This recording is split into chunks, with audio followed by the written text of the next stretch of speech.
BJP ಬಂಡಾಯದ ಬೆಂಕಿ ದೋಸ್ತಿ ಗಾಯಕ್ಕೆ ಇದೆಯಾ ಆ ಹೈ ಲೆವೆಲ್ ಮದ್ದು ಕೈ ಫ್ಯಾಮಿಲಿ ಪ್ಯಾಕ್ ಕಾದಿದ್ಯಾ ಕಮಲಕ್ಕೆ ಶಾಕ್ ಇದೇ ಹೊತ್ತಿನ ವಿಶೇಷ ವಿಜಯ ಕುರುಕ್ಷೇತ್ರ ನಾನು ಸುರಭಿ ರಾಜೇಂದ್ರ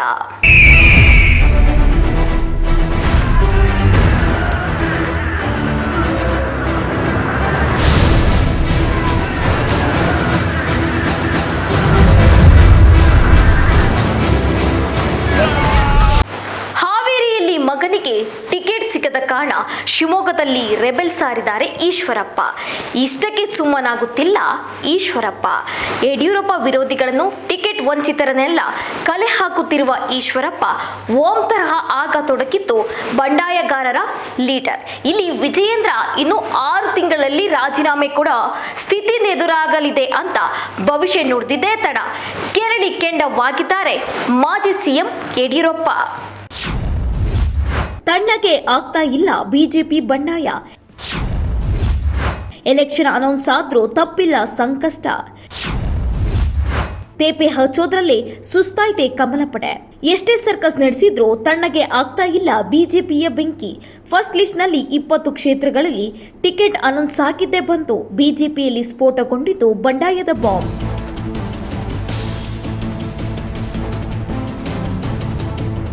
1-2 ಸೈಲೆಂಟ್ ಮಾಡೋಣ ಅಂದ್ರೆ 20ರಲ್ಲಿ ಮಿನಿಮಮ್ 5ಕ್ಕೂ ಹೆಚ್ಚು ಕ್ಷೇತ್ರಗಳಲ್ಲಿ ದಗದಗ ಅಂತಿದೆ.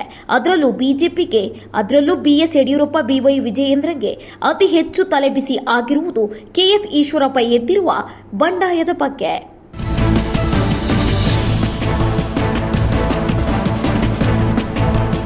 ಹಾವೇರಿ ಕ್ಷೇತ್ರದಲ್ಲಿ ಪುತ್ರ ಕಾಂತೇಶ್ಗೆ ಟಿಕೆಟ್ ಮಿಸ್ ಆಗಿದೆ ತಡ. ಬೆಂಕಿ ಹಾಗೆ ಕಾಡುತ್ತಿರುವ ಕೆಎಸ್ ಈಶ್ವರಪ್ಪ ಇಲ್ಲಿ ಅನುಸರಿಸಲು ಹೊರಟಿದ್ದು ನನ್ನ 1 ಕಣ್ಣು ಹೋದ್ರೂ ಪರವಾಗಿಲ್ಲ, ನಿಮ್ಮ 2 ಕಣ್ಣು ಹೋಗ್ಲಿ ಎಂಬ ಫಾರ್ಮುಲಾ.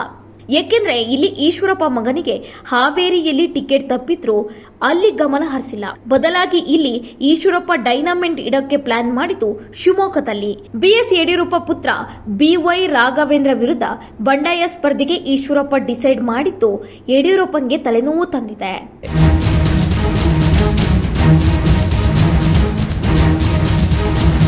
ಇನ್ನು ಕಳೆದ 4-5 ದಿನಗಳಿಂದಲೂ ಬೆಂಕಿ ಹಾಗೆ ಕುದಿಯುತ್ತಿರುವ ಈಶ್ವರಪ್ಪ ಈಗ ತಮ್ಮ ಬಾಣವನ್ನು ವಿಜಯೇಂದ್ರ ಕಡೆ ತಿರುಗಿಸಿದ್ದಾರೆ. ಅದರಲ್ಲೂ ಇನ್ನು 6 ತಿಂಗಳಲ್ಲಿ ಬಿವೈ ವಿಜಯೇಂದ್ರ ರಾಜ್ಯಾಧ್ಯಕ್ಷ ಕುರ್ಚಿ ಬೀಳಲಿದೆ ಅಂತ ಕಿಡಿಕಾರಿದ್ದಾರೆ. ನನ್ನ ಅಪೇಕ್ಷೆ, ಇಡೀ ಕರ್ನಾಟಕ ರಾಜ್ಯದ ಭಾರತೀಯ ಜನತಾ ಪಾರ್ಟಿ ಕಾರ್ಯಕರ್ತರ ಅಪೇಕ್ಷೆ, ಒಂದು ಕುಟುಂಬದ ಕೈಯಲ್ಲಿ ಈ ಪಕ್ಷ ಸಿಕ್ಕಿದೆ.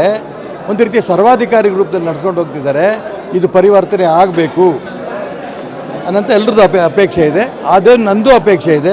ಈ ಚುನಾವಣೆ ಮುಗೀತಿದ್ದಂಗೆ ನನಗೆ ರಾಜ್ಯದಲ್ಲಿ ಭಾರತೀಯ ಜನತಾ ಪಾರ್ಟಿ ಪರಿವರ್ತನೆ ಆಗಿ ಮುಂದಿನ ವಿಧಾನಸಭಾ ಚುನಾವಣೆಯಲ್ಲಿ ಎಲ್ಲರೂ ಒಟ್ಟಿಗೆ ಕೂತ್ಕೊಂಡು ಒಟ್ಟಿಗೆ ಅಭಿಪ್ರಾಯಗಳನ್ನ ಹೇಳಿ ರಾಜ್ಯದ ವಿಧಾನಸಭೆನ ಬಿಜೆಪಿ ನಾವು ಹಿಡಿತೀವಿ ಅನ್ನೋ ವಿಶ್ವಾಸ ನನಗಿದೆ.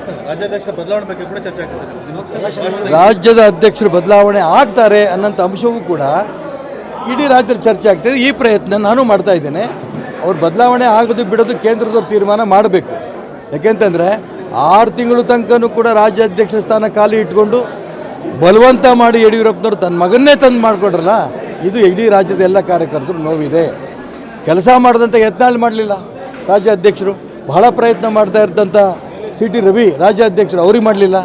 ಅದೇ ರೀತಿ ನಾನು ಹೇಳ್ಕೊಂಡೆ, ನನ್ನ ಚುನಾವಣಾ ಚಟುವಟಿಕೆಗಳಲ್ಲಿ ನೀವು ಸ್ಪರ್ಧೆ ಮಾಡಬಾರ್ದು ಅಂತ ಲೆಟ್ರ್ ಬಿಟ್ಟು ಬಿಸಾಕಿದ ನಂತರ ನಾನು ಸಂಘಟನೆ ಕೆಲಸ ಕೊಡಿ ಅಂತಾನೆ ಬಾಯಿ ಬಿಟ್ಟು ನನಗೆ ಹೇಳಿದ್ದೆ. ಯಾವ ಗವರ್ನರು ಬೇಡ ಅಂತ ನಾನು ಹೇಳಿದ್ದೆ. ಈಗ ನನಗಾರು ಕೊಡ್ಬೋದು ಇತ್ತು ಹಿಂದುಳಿದವ್ರದವರು ಅಂತ. ಲಿಂಗಾಯತರ ಸಿ.ಟಿ. ರವಿ ಒಕ್ಕಲಿಗರ ಸಿ.ಟಿ. ರವಿ ಕೊಡ್ಬೋದಿತ್ತು, ಲಿಂಗಾಯತರ ಯತ್ನಾಳಿಗೆ ಕೊಡ್ಬೋದಿತ್ತು, ಬ್ಯಾಕ್ವರ್ಡ್ ಬೇಕಾ ನನಗೆ ಕೊಡ್ಬೋದಿತ್ತು. ಎಲ್ಲ ಬಿಟ್ಟರು ಅವ್ರ ಮಗನ್ನೇ ಮಾಡಿಸ್ಕೊಂಡು ಹಠ ಮಾಡಿಸ್ಕೊಂಡು ಬಂದಿದ್ದಾರೆ. ಅವ್ರ ನಡವಳಿಕೆಯೂ ಕೂಡ ರಾಜ್ಯ ಅಧ್ಯಕ್ಷ ಆಗ್ತಿದೆ. ರಾಜ್ಯ ಪದಾಧಿಕಾರಿಗಳು ಮಾಡೋಂಥ ಸಂದರ್ಭದಲ್ಲಿ ಯಾವ ರಾಜ್ಯದ ನಾಯಕನೂ ಕೇಳಿದೇನೆ ಪದಾಧಿಕಾರಿಗಳು ಘೋಷಣೆ ಮಾಡಿದ್ರು. ಅದು ಒಂದು ಕೋರ್ ಕಮಿಟಿ ಕರೆದಾಗ ಎಲ್ಲರೂ ಪ್ರಶ್ನೆನೂ ಮಾಡಿದ್ರು, ಹಿಂಗೆ ಯಾಕೆ ಮಾಡಿದ್ರಿ ಅಂತ. ತಪ್ಪಾಯಿತು ಅಂದರು. ಇಂಥ ತಪ್ಪುಗಳಾಗೋದಕ್ಕೆ ಬಿಡಲ್ಲ. ಇವರು ರಾಜೀನಾಮೆ ತಗೊಂಡಂತ ದಿನ ಹತ್ರ ಬರುತ್ತೆ. ಹೀಗೆ ಒಂದು ಕಡೆ ದೊಡ್ಡ ಮಗ ಶಿವಮೊಗ್ಗ ಬಿಜೆಪಿ ಅಭ್ಯರ್ಥಿ ಬಿವೈ ರಾಘವೇಂದ್ರ ವಿರುದ್ಧ ಸ್ಪರ್ಧೆ, ಎರಡನೇ ಪುತ್ರ ಬಿಜೆಪಿ ರಾಜ್ಯಾಧ್ಯಕ್ಷ ಬಿವೈ ವಿಜಯೇಂದ್ರ ಅಧ್ಯಕ್ಷ ಸ್ಥಾನದ ಮೇಲೂ ಕೆಂಗಣ್ಣು. ಹೀಗೆ ಎರಡೆರಡು ಕಡೆಯಿಂದ ಈಶ್ವರಪ್ಪ ಅಟ್ಯಾಕ್ ಮಾಡಿದ್ರು. ತಾಳ್ಮೆಯಿಂದ ಕಾಯೋ ತನಕ ಕಾಯ್ದು ಯಡಿಯೂರಪ್ಪಂಗೆ ಸಹನೆ ಕಟ್ಟೆ ಹೊಡೆದಿದೆ. ಮಗನಿಗೆ ಹಾವೇರಿ ಟಿಕೆಟ್ ಸಿಗದ ಕಾರಣ ಕೆಎಸ್ ಈಶ್ವರಪ್ಪ ಬೇಜವಾಬ್ದಾರಿಯಾಗಿ ನಡೆದುಕೊಳ್ಳುತ್ತಿದ್ದಾರೆ ಅಂತ ತಿರುಗೇಟನ್ನು ತೀರ್ಮಾನವನ್ನು ಕೊಟ್ಟಿದ್ದಾರೆ ಬಿಎಸ್ವೈ. ಟಿಕೆಟ್ ತೀರ್ಮಾನ ಆಗಿದ್ದು ಬಿಜೆಪಿ ಚುನಾವಣಾ ಸಮಿತಿಯಲ್ಲಿ ಹೊರತು ಇಲ್ಲಿ ನಮ್ಮ ಪಾತ್ರನೂ ಇಲ್ಲ ಅಂತ ಯಡಿಯೂರಪ್ಪ ಕ್ಲಾರಿಟಿ ಕೊಡೋ ಪ್ರಯತ್ನ ಮಾಡಿದ್ದಾರೆ. ಹಣ ಈ ರೀತಿಯ ಬೇಜವಾಬ್ದಾರಿ ಹೇಳಿಕೆಗಳಿಗೆ ನಾನು ಉತ್ತರ ಕೊಡೋದಿಲ್ಲ, ಜನ ಉತ್ತರ ಕೊಡ್ತಾರೆ. ವಿಜಯಣ್ಣ ಏನು ರಾಜ್ಯದ ಅಧ್ಯಕ್ಷರಾದ್ಮೇಲೆ ಪಕ್ಷ ಯಾವ ರೀತಿ ರಾಜ್ಯದಲ್ಲಿ ಬೆಳೀತಾ ಇದೆ ಇದೆಲ್ಲವೂ ಗೊತ್ತಿರುವಂಥ ಸಂಗತಿ. ಈಶ್ವರಪ್ಪನವರು ಅವ್ರ ಮಗನಿಗೆ ಸೀಟ್ ಸಿಗಲಿಲ್ಲ ಅನ್ನೋ ಒಂದೇ ಕಾರಣಕ್ಕೋಸ್ಕರ ನಮ್ಮ ಮೇಲೆ ಆರೋಪ ಮಾಡ್ತಾ ಇದ್ದಾರೆ. ಇದು ಸರಿಯಲ್ಲ. ಯಾವುದೇ ತೀರ್ಮಾನ ತಗೊಳ್ಳೋದಾದರೂ ಚುನಾವಣಾ ಸಮಿತಿಯಲ್ಲಿ ತಗೊಳ್ತಾರೆ. ಆ ತೀರ್ಮಾನ ಸರ್ವಸಮ್ಮತ ತೀರ್ಮಾನ ಆಗಿರುತ್ತೆ ಹೊರತು ಯಡಿಯೂರಪ್ಪ ವೈಯಕ್ತಿಕವಾಗಿ ಯಾವುದೇ ತೀರ್ಮಾನ ತಗೊಂಡಿಲ್ಲ. ಆದರೆ ಅನಗತ್ಯವಾಗಿ ಅವರು ಯಡಿಯೂರಪ್ಪನವ್ರು ನನ್ನ ಮಗನಿಗೆ ಸೀಟ್ ಕೊಡಿಸಿಲ್ಲ ಈ ಮಾತನ್ನು ಹೇಳ್ತಾ ಇದ್ದಾರೆ. ಬಹುಶಃ ಇನ್ನು 2-3 ದಿವಸದಲ್ಲಿ ಅವರು ಅರ್ಥ ಮಾಡಿಕೊಂಡು ಸರಿ ಹೋಗ್ತಾರೆ. ಇದಾಗಿತ್ತು ಈ ಹೊತ್ತಿನ ವಿಜಯ ಕುರುಕ್ಷೇತ್ರ. ಮತ್ತಷ್ಟು ಮಾಹಿತಿಗಾಗಿ ನೋಡ್ತಾ ಇರಿ ನಮ್ಮ ವಿಜಯ ನ್ಯೂಸ್. ಭರವಸೆಯೇ ಬದುಕಿನ ವಿಜಯ.